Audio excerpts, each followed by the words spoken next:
sometimes your plans and Allah's plans are the same. Sometimes. Sometimes you decide to go somewhere and Allah decides to let you go also. Sometimes you decide to go to a college and Allah gives you admission into that college also.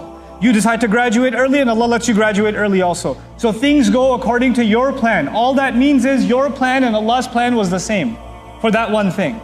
But sometimes your plan and Allah's plan are not the same. Sometimes you want to stay in that job for 10 years but you get fired after 6 months.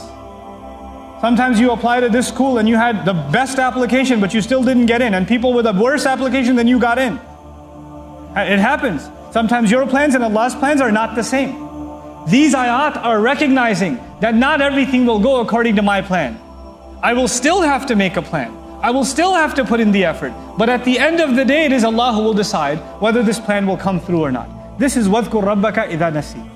But then the most powerful part of this ayah that I wanted to spend extra time on, because this is really one of the most beautiful lessons in the entire Quran, in my opinion. If the Muslim understands this, their life becomes easy.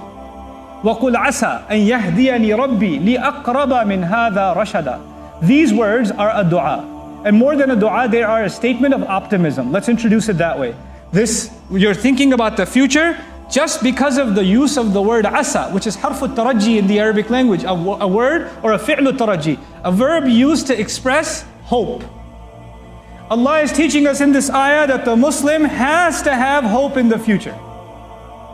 My iman in the Quran makes me optimistic about the future. I don't care what the news says. I don't care what happened yesterday and the day before and the day before and the day before. I will not be among those Muslims who sit on a table and say the situation of the ummah keeps getting worse and worse and worse. Oh my God, things are only going to get much, much more terrible. And there's another tragedy coming, I guarantee you. Watch what happens. Oh, you think 9/11 was bad because it's the anniversary, right? You think 9/11 was bad? Oh my God, that was nothing. Watch what happens to the ummah now, and then watch what happens now. This attitude is directly against the ayah of this book. Just in the word asa.